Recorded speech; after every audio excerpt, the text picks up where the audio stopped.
نحمدہ ونصلی ونسلم علی سیدنا و مولانا محمد رسولہ النبی الامین المکین الحنین الکریم الرؤوف الرحیم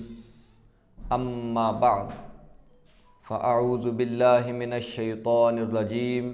بسم اللہ الرحمن الرحیم یا ایہا الذین آمنوا ادخلوا فی السلم کافہ صدق اللہ مولانا العظیم مولاي صل وسلم دائما ابدا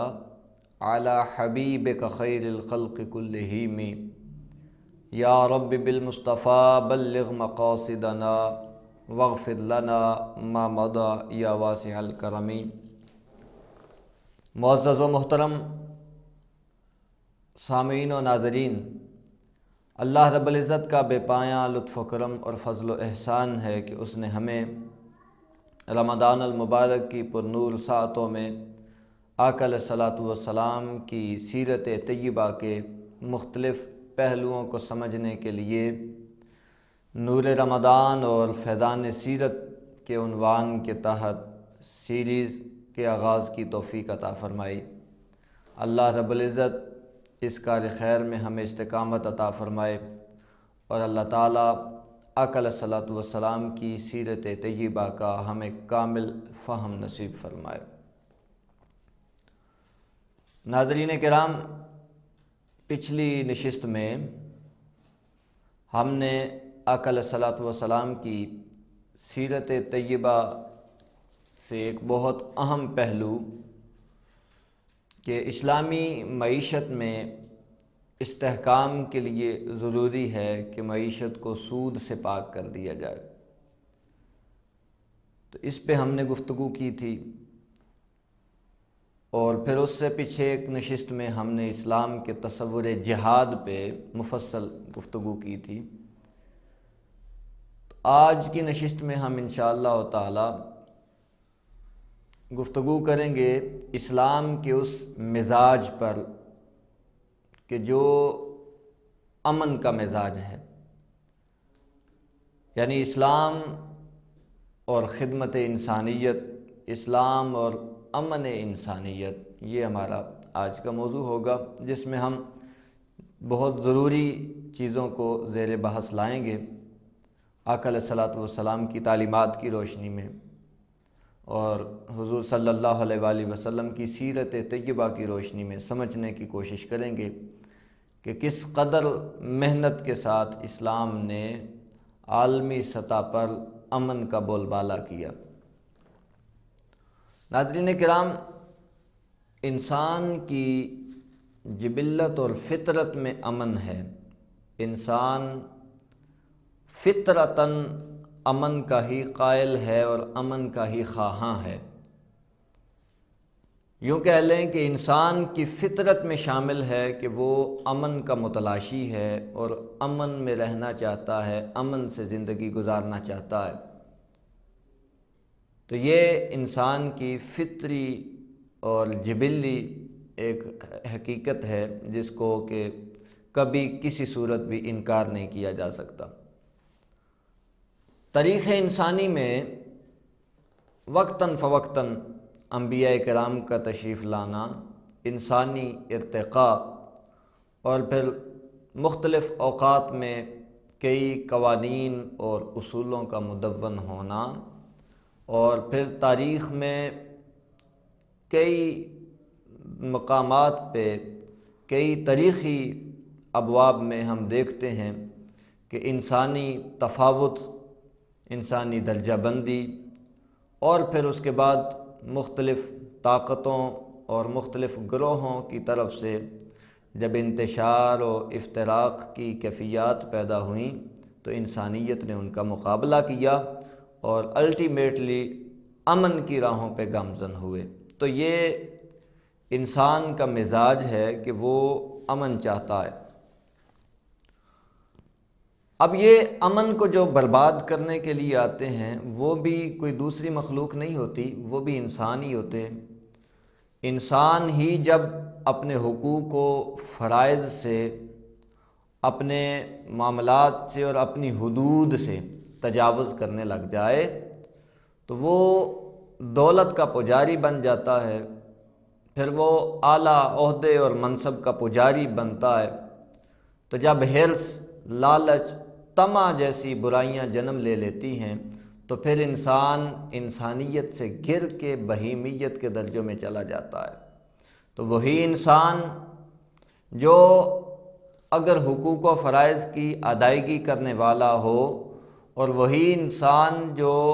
اللہ رب العزت کے حکم کے مطابق زندگی گزار کے وہ جو اشرف المخلوقات انسان ہے میں سے ہے، تو وہی انسان جب اس درجہ اشرفیت سے نیچے گرتا ہے تو وہ بہیمیت میں جا کے پھر اس قدر قتل و غارت گری کرتا ہے، اس قدر فتنہ و فساد پھیلاتا ہے کہ شیطان بھی اس پہ شرمسار ہو جاتا ہے۔ تو یہ حقیقت بات ہے۔ قارون، فرعون، حامان، شداد جیسی طاقتیں جنہوں نے انسانیت کا امن برباد کیا، یہ سارے لوگ انسانوں میں سے ہی ہوئے ہیں۔ تو امن کو تباہ کرنے والی طاقتیں بھی انسانی طاقتیں ہی ہوتی ہیں جب وہ درجہ حیوانیت اور درجہ شیطنت پہ پہنچ جاتی ہیں، اور پھر اسی امن کو بحال کرنے کے لیے بھی انسان ہی آتے ہیں، وہ انسان جنہیں اللہ رب العزت اپنی خاص طاقت عطا کرتا ہے، خاص مدد و نصرت عطا کرتا ہے۔ کبھی وہ ابراہیم علیہ السلام کی شکل میں آتے ہیں، کبھی وہ حضرت موسیٰ علیہ السلام کی شکل میں تشریف لاتے ہیں، الغرض کبھی وہ آقا علیہ السلام کی شکل مبارک میں حضور کی بعثت کی شکل میں تشریف لاتے ہیں۔ تو پھر امن کو بحال کرنے کے لیے اور طاغوت کا سر قلم کرنے کے لیے اور طاغوتی طاقتوں کا قلع کما کرنے کے لیے بھی پھر انسان ہی آتے ہیں، مگر وہ جو شر اور انتشار کے علمبردار تھے وہ رہتی دنیا تک عبرت کا نشان ٹھہر جاتے ہیں، اور یہ جو امن کا جھنڈا اٹھاتے ہیں یہ پھر رہتی دنیا تک حمیت، دلیری و بہادری کا نشان بن کے لوگوں کو رہنمائی فراہم کرتے چلے جاتے ہیں۔ تو یہ دو طبقات ہر دور میں رہے ہیں، یہ انسانی تفاوت بھی رہا ہے ہر دور میں، یہ درجہ بندی بھی رہی ہے، طاغوتی سامراجی طاقتوں کا زور بھی رہا ہے، اور ادھر سے ایمانی طاقتوں کا مقابلہ طاغوتی طاقتوں سے، وہ بھی تاریخ اس سے بھری پڑی ہے۔ تو یہ میں نے کہا کہ انسان ہمیشہ امن کی تلاش میں رہتا ہے، اور جب امن نہ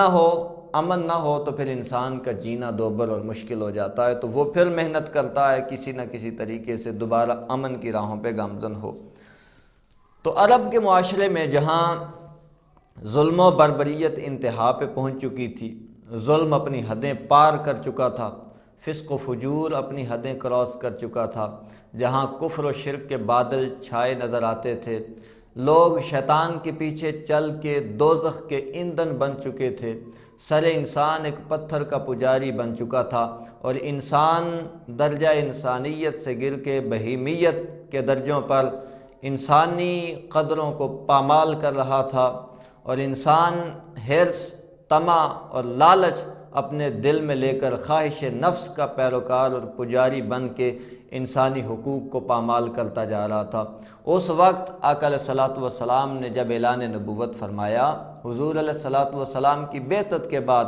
حضور علیہ الصلوۃ والسلام کی 23 سالہ محنت کے بعد ناظرین کرام اتنا امن قائم ہوا کہ یمن سے ایک عورت چلتی ہے، یمن سے اکیلی جاتی ہے کعبۃ اللہ کا طواف کر کے، وہ اکیلی واپس صحیح سلامت یمن میں پہنچ جاتی ہے۔ تو یہ امن اور اس قدر سلامتی کا ماحول پیدا کرنا دنیا میں اس کی مثال نہیں ملتی، یہ آقا علیہ الصلوۃ والسلام کی محنت کا ثمر اور نتیجہ تھا۔ تو حضور علیہ الصلوۃ والسلام نے کائنات کو اتنا امن دیا، اور حضور علیہ السلام صحیح معنوں میں پیس پرووائڈر ہیں یا امن کے علم بردار ہیں۔ آقا علیہ الصلوۃ والسلام کی بعثت سے پہلے آمریت تھی، ڈکٹیٹرشپ تھی، قبائلی دور تھا، تو تمام قبائل آپس میں گتھم گتھا رہتے، لڑائی جھگڑے کی کیفیت رہتی، چھوٹی چھوٹی باتوں پہ جھگڑا ہوتا، اور پھر کئی صدیاں اس لڑائی کی لپیٹ میں کئی نسلیں تباہ ہو جاتی اور قتل و غارت گری عام رہتی۔ بھیڑ بکریوں کو پانی پلانے پہ جھگڑا شروع ہو جاتا اور کئی نسلیں اس ایک لڑائی کی نظر ہو جایا کرتی تھیں۔ تو ڈکٹیٹرشپ تھی، آمریت تھی، آمریت سامراجیت تھی، آمریت تھی، غریبوں کا خون چوسا جا رہا تھا، استحصال تھا، استحصال تھا حقوق کا، حقوق غصب کیے جا رہے تھے، امیر امیر تر ہوتا جا رہا تھا اور غریب غریب تر۔ اور پھر انسانیت میں غلامی جیسی بدترین رسومات نے جنم لیا تھا۔ انسان انسانوں کو غلام بنا کے ان سے جانوروں سے بھی بدتر سلوک کیا کرتے تھے، قیدیوں کے ساتھ غیر انسانی سلوک کیا جاتا تھا۔ تو اس زمانے میں پھر دو بڑی سپر پاورز تھیں، دو بڑی مین طاقتیں تھیں، ایک روم اور ایک ایران۔ تو یہ دونوں سپر پاور یہ بھی آپس میں ایک دوسرے کے ساتھ ہمیشہ جنگ کی اور کشمکش کی ایک کیفیت رہتی، جس کی وجہ سے پوری انسانیت کا امن برباد ہو کے رہ گیا تھا۔ اس ماحول میں آقا علیہ الصلوۃ والسلام تشریف لائے اور اس ماحول میں حضور علیہ السلام نے ایسا ہدایت کا ایک نور بکھیر دیا اور حضور علیہ السلام نے رہنمائی کی ایک ایسی روشنی بکھیر دی اور آقا علیہ السلام کی بعثت کی شکل میں ایک ایسا نور پھوٹا اللہ رب العزت کی رحمتوں کا کہ دیکھتے ہی دیکھتے وہ انسانیت جو درجہ انسانیت سے گر چکی تھی، وہ انسانیت اب انسانیت کے اعلیٰ ترین درجات پہ فائز ہو کر کائنات کے لیے مثالیں قائم کر رہی ہے۔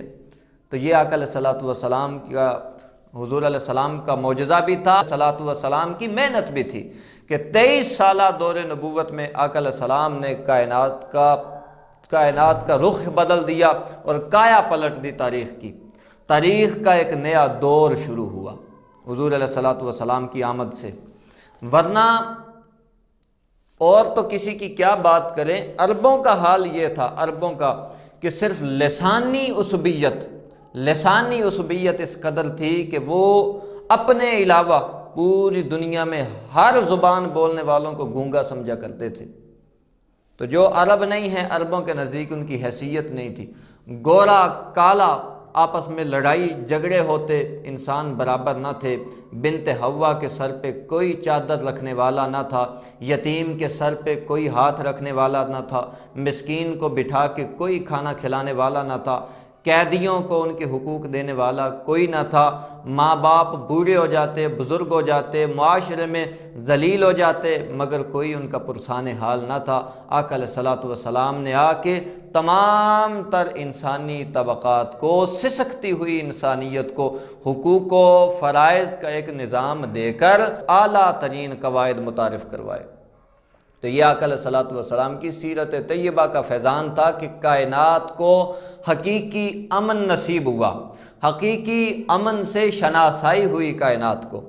اور پھر آقا علیہ السلام کی اسی محنت کا نتیجہ تھا کہ پھر خلافت راشدہ میں جناب سیدنا صدیق اکبر، حضرت فاروق اعظم، حضرت عثمان غنی، حضرت مولا علی شیر خدا، حضرت امام حسن علیہ السلام، پھر خلافت راشدہ کا ایک نظام تھا۔ پھر اس 30 سالہ دور خلافت میں حکومت کی وہ اعلیٰ اقدار قائم کی گئیں کہ قیامت تک کے لیے دنیا وہاں سے رہنمائی اور روشنی لیتی ہے۔ تو یہ حضور علیہ الصلوۃ والسلام کے اس دور نبوت کا فیضان تھا، جو پھر اس دور نبوت کے بعد از انقلابی دور کے بعد کے پھر ثمرات تھے، جو خلفائے راشدین کی شکل میں پھر ہمیں نظر آتے ہیں۔ تو یہ آقا علیہ الصلوۃ والسلام کی محنت تھی کہ حقیقی امن کائنات کو نصیب ہوا۔ آقا علیہ الصلوۃ والسلام نے جب اعلان نبوت فرمایا تو قیام امن کے لیے آقا علیہ الصلوۃ والسلام نے بڑی حکیمانہ منصوبہ بندی کی، بڑی حکمت کے ساتھ حضور علیہ السلام نے پیس کے قیام کے لیے آقا علیہ الصلوۃ والسلام نے بڑی حکیمانہ حکمت کے ساتھ پلاننگ کی۔ آقا علیہ السلام نے سب سے پہلی چیز یہ کہ اسلام کے انقلابی اقدامات میں نظریہ توحید کو مرکزی حیثیت حاصل تھی۔ نظریہ توحید یعنی انسان کو ایک خدا کا درس دیا، ایک الہ کا درس دیا۔ انسانیت جو اپنے اپنے بت بنا کے کبھی مظاہر فطرت، کبھی مظاہر قدرت کی عبادت کر رہی تھی، وہ سر انسان جو انسانی اور زمینی چیزوں کے آگے سجدہ ریز ہو کے اپنی اہمیت کھوتا چلا جا رہا تھا، آقا علیہ الصلوۃ والسلام نے اس سر انسان کو بلند کیا اور ایک خدا کا پجاری کیا، ایک خدا کی بارگاہ میں سجدہ کروایا، تو سر انسان پتھر کو چھوڑ کے جب مولا کا عبادت گزار بنا، اللہ اکبر کی صدائیں بلند ہونے لگی، تو پھر آقا علیہ الصلوۃ والسلام نے کہا کہ جن کا الہ ایک ہے، خدا ایک ہے، وہ سارے دنیا کے کسی بھی خطے میں پائے جاتے ہیں، وہ سارے ایک ہیں۔ تو امت وحدہ، آقا علیہ الصلوۃ والسلام نے الہ واحد، ایک خدا کے ذریعے سے کائنات کو ایک وحدت میں پرو دیا، اور ایک وحدت کا سبق آقا علیہ الصلوۃ والسلام نے دیا کہ مشرق سے ایک مسلمان مشرق میں ہو، دوسرا مغرب میں ہو، تو وہ دونوں آپس میں بھائی ہیں، دونوں کو ایک دوسرے کا درد اور غم ہے، دونوں کو ایک دوسرے کے ساتھ ہمدردی اور پیار ہے۔ تو یوں نظریہ وطنیت کا جو نظریہ تھا، اور پھر ایک جو قبائلی دنیا تھی اور اپنے اپنے قبیلوں کی جو عصبیت تھی، لسانی عصبیت تھی، قبائلی عصبیت تھی، زبان کے حوالے سے عصبیت تھی، رنگوں کے حوالے سے عصبیت تھی، تو یہ جو نسلی عصبیت تھی، کئی طرح کے امتیازات تھے معاشرے میں، آقا علیہ الصلوۃ والسلام نے ان سب کا خاتمہ کر کے پوری انسانیت کو وحدت میں پرو دیا اور کہا ایک خدا کو ماننے والا، ایک ہوں مسلم حرم کی پاسبانی کے لیے۔ علامہ اقبال نے کہا ایک ہوں مسلم حرم کی پاسبانی کے لیے، نیل کے ساحل سے لے کر تا بخاک کاشغر، وہ کہتے ہیں مصر نیل سے لے کر چین کے شہر کاشغر تک مسلمان جہاں جہاں بھی موجود ہیں سارے ایک ہیں۔ آقا علیہ الصلوۃ والسلام نے اکائی بنا دیا پوری کائنات کو، ایک متحد اور ایک اتحاد میں آقا علیہ الصلوۃ والسلام نے انسانیت کو پرو دیا، لہٰذا ایک خدا کو ماننے والے سارے ایک ہو گئے، عصبیت ختم ہو گئی، تعصبات ختم ہو گئے، امتیازات ختم ہو گئے، فرقہ واریت ختم ہو گئی، اور یوں آقا علیہ الصلوۃ والسلام نے کائنات کو امن کا خوبصورت ایک گہوارہ بنا دیا۔ تو یہ آقا علیہ الصلوۃ والسلام کی حکمت عملی کا پہلا پوائنٹ جو آپ نے حکیمانہ پلاننگ کی، اس کا پہلا پوائنٹ تھا کہ اس میں نظریہ توحید، عقیدہ توحید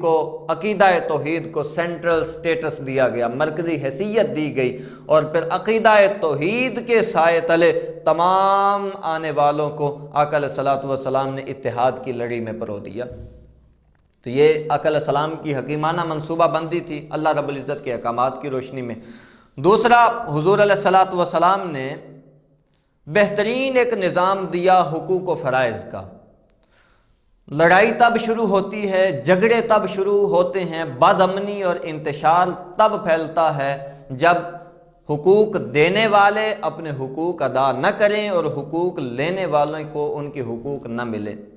جب یہ جنگ شروع ہو جاتی ہے حقوق کی، جس کا حق ہے اس کو مل نہیں رہا اور جس نے ادا کرنا ہے وہ ادا نہیں کر رہا، تو ہر کوئی اپنے اپنے حقوق سے عاری ہو کے ایک دوسرے کے حقوق سے نظر انداز ہو کے ہر کوئی نفسی کے عالم میں مبتلا ہو جائے، تو ناظرین کرام یہاں جھگڑے شروع ہوتے ہیں، یہاں فتنے شروع ہوتے ہیں۔ پھر وہ جو دبا ہوا پسا ہوا پسماندہ طبقہ غلامیت میں جو زندگی گزارا ہوتا ہے، پھر ان میں سے بغاوت اٹھتی ہے، پھر وہاں سے دہشت گردی جنم لیتی ہے، پھر وہاں سے انتہا پسندی جنم لیتی ہے۔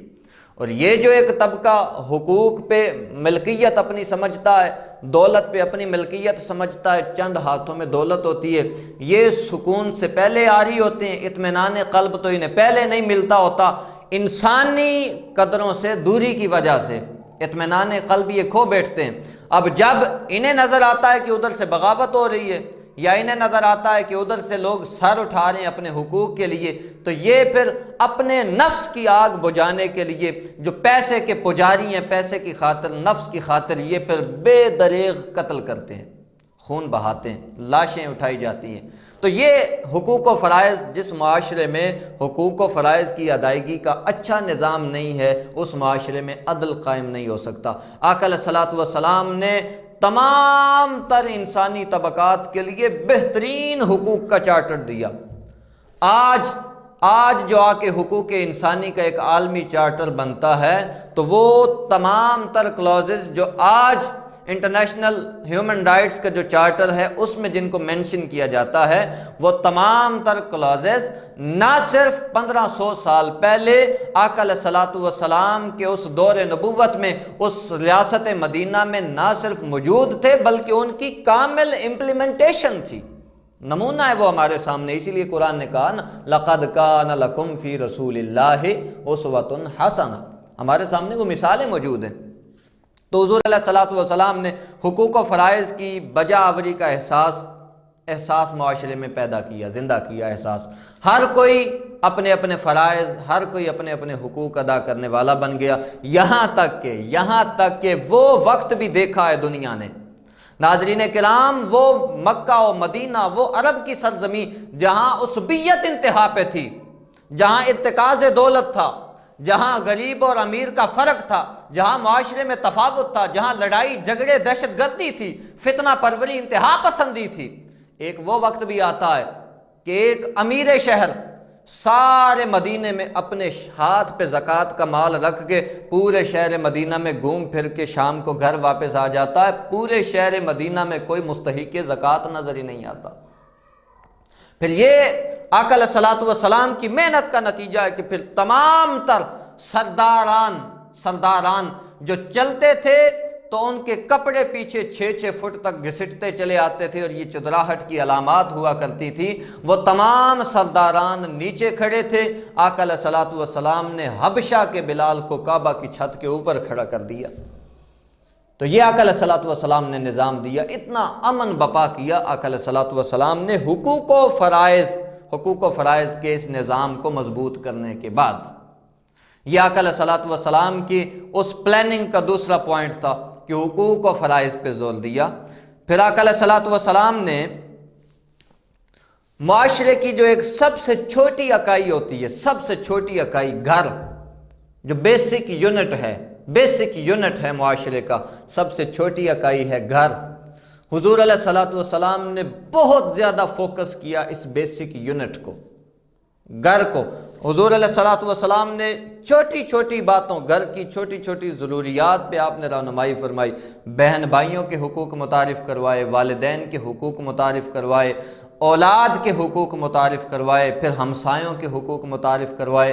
گھر میں رہنے کے آداب سکھائے، کھانے پینے کے آداب سکھائے، کمانے کے آداب سکھائے، گھر کو امن کا گہوارہ بنانے کے رہنما اصول آقا علیہ الصلوۃ والسلام نے فراہم کیے۔ سب سے زیادہ فوکس حضور علیہ الصلوۃ والسلام نے اپنی گھریلو زندگی پہ پہلے کیا، انفرادی زندگی سے۔ تبلیغ کا آغاز، محنت کا آغاز آقا علیہ السلام نے اپنے گھر سے کیا، اور سب سے پہلے حضور علیہ الصلوۃ والسلام کی اس محنت کو اور آقا علیہ الصلوۃ والسلام کے سفر انقلاب میں سب سے پہلے جس نے اپنا تن من دن قربان کرنے کے لیے جو میدان میں آ گئے وہ آقا علیہ الصلوۃ والسلام کی زوجہ محترمہ سیدہ خدیجۃ الکبریٰ تھیں۔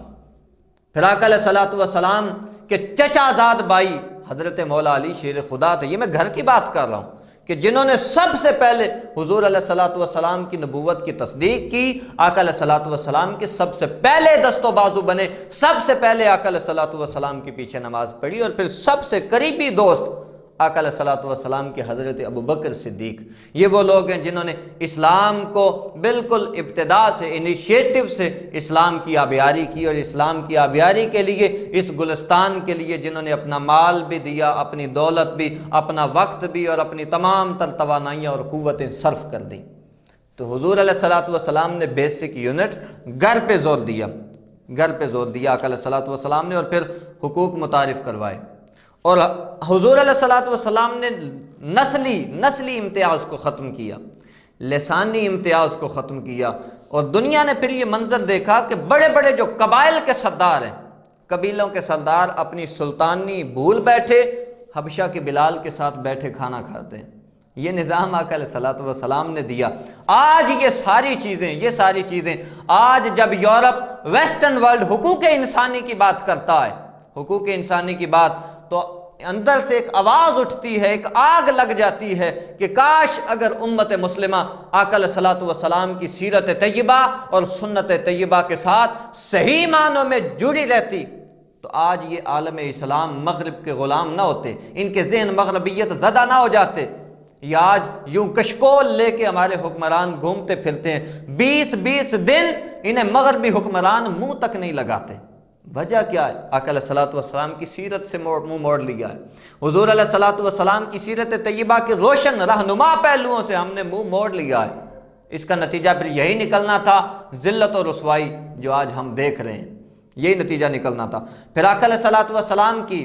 اس پلاننگ کا 5واں پوائنٹ بڑا اہم ہے۔ حضور علیہ السلام نے مذہبی رواداری دی، آقا علیہ الصلوۃ والسلام نے مذہبی آزادی دی، مذہبی آزادی۔ یہودیوں کو، عیسائیوں کو، اہل کتاب کو بلایا، ان کے ساتھ معاہدے کیے، انہیں کہا تعالوا الی کلمۃ سواء بیننا و بینکم، جو اقدار مشترک ہیں، مشترک اقدار ہیں ہمارے اور تمہارے درمیان، ان پہ متحد ہو جائیں، متفق ہو جائیں، تاکہ باہر سے کوئی بیرونی طاقت کوئی ہمیں کچل نہ سکے، باہر کا کوئی دشمن۔ آقا علیہ الصلوۃ والسلام نے ان کے ساتھ معاہدات کیے، اور پھر ہر کسی کو مذہبی آزادی دی۔ اپنی مسجد نبوی میں، آقا علیہ الصلوۃ والسلام کی مسجد نبوی میں اہل کتاب آتے ہیں تو حضور علیہ السلام کی مسجد نبوی کے دروازے ان کے لیے کھولے جاتے ہیں، وہ وہاں اپنی عبادت کرتے ہیں۔ اہل کتاب آتے ہیں، آقا علیہ الصلوۃ والسلام کی مسجد نبوی کے باہر ستونوں سے اپنے سواریاں باندھتے ہیں۔ اہل کتاب آتے ہیں، اور پھر مشرکین، مکہ کے مشرکین آتے ہیں، آقا علیہ الصلوۃ والسلام نے ان کے ساتھ بھی معاہدات کیے، معاہدے کیے آقا علیہ الصلوۃ والسلام نے ان کے ساتھ بھی امن کے معاہدے قائم کیے، اور معاہدے کر کر کے انسانیت کو امن کی نئی راہوں پہ ڈالا۔ آقا علیہ الصلوۃ والسلام نے اپنے گھر مبارک میں، اپنے کاشانہ نبوت میں، وہ دشمن جنہوں نے مکہ سے ہجرت کرنے پہ مجبور کیا، آقا علیہ الصلوۃ والسلام کی بارگاہ میں آتے، شام ہو جاتی، پورے شہر مدینہ میں دشمنوں کو بھی پتہ ہوتا تھا کہ اگر کسی جگہ پناہ ملنی ہے تو وہ محمد مصطفیٰ صلی اللہ علیہ وآلہ وسلم کا گھر ہے۔ جانی دشمن بھی رات کو پناہ لینے کے لیے حضور کی بارگاہ میں آتے، اور حضور علیہ الصلوۃ والسلام یوں خاطر مدارت کرتے جس طرح اپنے خاص کسی قریبی رشتہ دار کی جاتی ہے۔ اتنا احترام کرتے، ان کی ضروریات کا خیال رکھتے کہ واپس جا کے وہ یاد کرتے کہ وہ جنہیں ہم نے وطن چھوڑنے پہ مجبور کر دیا تھا، آج جب ان کے ہاں جائیں تو وہ ایسی مثالیں قائم کرتے ہیں استقبال کی اور مہمان نوازی کی کہ اس پہ اللہ رب العزت کی مخلوق حیران ہو جاتی ہے کہ اتنی مہمان نوازی اور اتنا رحیم اور اتنا کریم شخص بھی کوئی ہو سکتا ہے۔ تو آقا علیہ الصلوۃ والسلام کی رحمت نے کائنات کو دہشت گردی کی لپیٹ سے نکال کر امن کی راہوں پہ گامزن کر دیا، مذہبی آزادی دی حضور علیہ السلام نے۔ پھر آقا علیہ الصلوۃ والسلام نے معاشرے سے معاشی استحکام کے لیے، غریب اور امیر کے فرق کو ختم کرنے کے لیے، معاشی تفاوت کو ختم کرنے کے لیے آقا علیہ السلام نے بڑی حکمت کے ساتھ، پوری پلاننگ کے ساتھ اور زبردست حضور علیہ الصلوۃ والسلام نے پالیسیز کے ساتھ معاشرے سے سود کا خاتمہ کیا، سود کو ختم کر دیا آقا علیہ الصلوۃ والسلام نے۔ جب معاشرے سے سود کا خاتمہ ہوا تو سب کو برابر انسانی حقوق، سب کو حقوق پورے کیے جانے لگے، تمام میں دولت کی منصفانہ تقسیم ہونے لگی، ہر کسی کو اس کے حقوق ملنے لگے، ہر کوئی اپنے گھر میں پناہ محسوس کرنے لگا، ہر کوئی اللہ رب العزت کے دین کے سائے میں رہ کے امن محسوس کرنے لگا، پورا معاشرہ سلامتی کا گہوارہ بن گیا۔ تو یوں آقا علیہ السلام نے اقتصادی، معاشی، اکانومیکلی اسٹرانگ بنانے کے لیے حضور علیہ الصلوۃ والسلام نے سوسائٹی سے سود کا بھی خاتمہ کیا۔ تو یہ حضور علیہ الصلوۃ والسلام کی سیرت طیبہ کے وہ پہلو ہیں یا وہ حکیمانہ منصوبہ بندیاں ہیں جنہوں نے ختم کیا، آقا علیہ الصلوۃ والسلام کی محنت نے ختم کیا معاشرے سے دہشت گردی، فساد کو۔ اب یہی وجہ ہے آج دو طرح کے طبقات پیدا ہو گئے ہیں نا، دو طرح کے۔ ایک تو لوگ وہ ہیں کچھ جو مغربیت زدہ ہے، سیکولر ذہن ہیں، مغربیت لٹریچر کو پڑھنے والے، ان کے لٹریچر کو پڑھ کے جن کے ذہن پروپیگنڈا کا شکار ہو گئے، انہوں نے، مغربی مفکرین نے آقا علیہ الصلوۃ والسلام کی سیرت پہ، حضور علیہ الصلوۃ والسلام کی ذات مبارکہ پہ بے شمار تہمتیں لگائیں، الزامات وارد کیے، جھوٹ منسوب کیا آقا علیہ الصلوۃ والسلام کے ساتھ۔ جو ذہن ان کو پڑھتا ہے وہ تشکیک میں مبتلا ہوئے بغیر نہیں رہ سکتا۔ دوسری طرف ایک ہمارا سادہ مسلم طبقہ بھی ہے جنہیں وہ کتابیں پڑھنے کا تو موقع نہیں ملا، مگر انہیں اپنی کتابیں پڑھنے کا بھی کامل موقع میسر نہیں آیا، اور انہوں نے آقا علیہ الصلوۃ والسلام کی سیرت طیبہ کا بھی کامل فہم حاصل نہ کیا۔ ایک وہ طبقہ بھی ہے، وہ بھی آقا علیہ الصلوۃ والسلام کی سیرت پہ بعض اوقات ہمیں ہاتھ انگلیاں اٹھاتے نظر آتے ہیں۔ اور پھر سوالات کرتے نظر آتے ہیں کہ اسلام تو تلوار کے زور پہ پھیلا۔ ایک یہاں تیسرا طبقہ بھی ہے، ان کا ذکر کرنا بھی میں ضروری سمجھتا ہوں، ایک تیسرا طبقہ بھی ہے، تیسرا طبقہ۔ اب وہ جب میدان میں آتا ہے تیسرا طبقہ، تو وہ دیکھتا ہے کہ ادھر سے بھی یلغار ہے، اندر سے بھی یلغار ہے، وہ بالکل انتہا پسندی، انتہا پہ ہو کے کلائمیکس پہ چلے جاتے ہیں، انتہا پہ جا کے وہ کہتے ہیں نہیں، اسلام تلوار کے زور پہ نہیں پھیلا، اسلام سراسر کردار کے زور پہ پھیلا، یعنی وہ اسلام سے تلوار کو ختم ہی کر دیتے ہیں۔ وہ کہتے ہیں اسلام کا تلوار کے ساتھ تعلق ہی، وہ دفاعی پوزیشن پہ، ڈیفینسو پوزیشن پہ ہوتے ہیں اور کہتے ہیں نہ، اسلام صرف کردار کے زور پہ پھیلا۔ ناظرین کرام، بڑی اہم بات ہے، اسلام کردار کے زور پہ بھی پھیلا ہے، اور جب جب مسلمانوں کو ضرورت پیش ہوئی، جب جب اللہ کے دین کو ضرورت محسوس ہوئی، جب فتنہ نے سر اٹھایا، جب ظلم نے سر اٹھایا، تو ظلم کے آہنی شکنجے توڑنے کے لیے پھر مسلمانوں نے تلوار بھی اٹھائی ہے۔ تلوار اٹھانا، یہ بھی جہاد بھی اسلامی تاریخ میں ایک اہم ترین عنصر رہا ہے، کبھی اپنے دفاع کے خاطر، کبھی ظلم کو ختم کرنے کے لیے۔ تو جہاں اپنا کردار اعلیٰ تھا وہاں مسلمان دبتے بھی نہیں تھے، جھکتے بھی نہیں تھے، اپنی اقدار سے سمجھوتا بھی نہیں کرتے تھے۔ جب دیکھتے تھے فتنہ سر اٹھا رہا ہے، ظلم سر اٹھا رہا ہے، تو اس وقت وہ بزدل نہیں ہو جاتے تھے، اس وقت وہ آگے بڑھ کے تلوار پکڑتے تھے، میدان کارزار میں اترتے تھے، خون بہا دیتے تھے، لڑتے بھی تھے، جانیں بھی قربان کرتے تھے۔ تو جہاں کردار آقا علیہ الصلوۃ والسلام نے پیش کیا،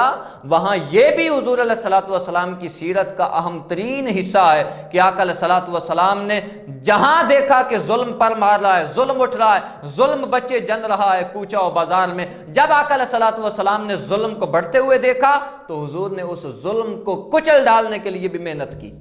یہ بھی آقا علیہ الصلوۃ والسلام کی سیرت کے اہم ترین پہلو ہیں۔ آج جب مسلمان لٹتے ہیں، جگہ جگہ مسلمانوں کے حقوق غصب ہو رہے ہیں، مسلمان مشرق سے لے کر مغرب تک ان کے سر کاٹے جاتے ہیں، اور پھر گردن زنی کی فلمیں بنا کے دہشت پھیلائی جاتی ہے پوری دنیا میں۔ آج جب عالمی سطح پہ مسلمان سفارت کے میدان میں کمزور ہیں، مسلمانوں کو حقیر سے حقیر تر کیا جا رہا ہے، ان کی تہذیب سے تعلق توڑا جا رہا ہے، مسلمانوں کی ثقافت سے تعلق توڑا جا رہا ہے، مسلمانوں کی جڑوں کو کھوکھلا کیا جا رہا ہے، اور آج جب مسلمانوں کا خون بے دریغ بہایا جا رہا ہے، تو ہمارے مسلم مفکرین اور مسلم حکمران ضرورت اس امر کی ہے کہ آج پھر سے انقلاب کا، جہاد کا نعرہ بلند کریں، آگے بڑھیں، جہاں جہاں محنت ہو سکتی ہے، سفارتکاری کے میدان میں محنت ہو سکتی ہے، اخلاقیات کے میدان میں محنت ہو سکتی ہے، معاشیات کے میدان میں، الغرض جس پلیٹ فارم پہ بھی موقع ملے، ضرورت ہے آج اس امر کی کہ ہمارے حکمران آگے بڑھیں اور محنت کریں، مقابلہ کریں طاغوت کا۔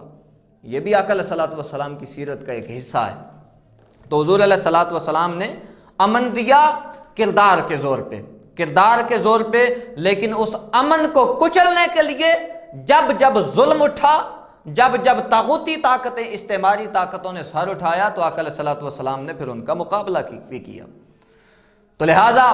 ایک بڑی اہم بات یاد رکھیں کہ اب دلوں کا سکون، یا آقا علیہ الصلوۃ والسلام کی حکیمانہ منصوبہ بندی جو میں نے عرض کی، اس سے ایک بڑی اہم بات اخذ کرنا چاہتا ہوں کہ دل کا سکون، دل کا اطمینان تب ہی نصیب ہوتا ہے جب معاشرے کے ساتھ محبت اور ہمدردی اور اخوت کا تعلق ہو۔ اگر معاشرے کے ساتھ، لوگوں کے ساتھ پیار نہیں ہے، غریبوں کے ساتھ ہمدردی نہیں ہے، بے سہاروں کا سہارا آپ نہیں بنتے، محتاجوں کی حاجت روائی انسان اگر نہیں کرتا، اگر معاشرے کے ضرورت مند طبقات کی اصلاح اور ضرورت مند طبقات کی مدد کے لیے ہم آگے نہیں بڑھتے، تو کبھی سوچیں بھی نہ کہ دل کا سکون نصیب ہو جائے۔ تو امن انسانیت کی بقا کے لیے از حد ضروری ہے، اور بقائے امن کے لیے ضروری ہے کہ وہ جو نظام اسلام نے دیا، حقوق و فرائض کا نظام، اس نظام کو 100% امپلیمنٹیشن اس کی جائے، اس کی امپلیمنٹیشن کی جائے۔ تو آج کی نشست ہم یہاں ختم کرتے ہیں۔ اللہ رب العزت ہمیں آقا علیہ الصلوۃ والسلام کی سیرت طیبہ کا کامل فہم نصیب کرے۔ والسلام علیکم ورحمۃ اللہ۔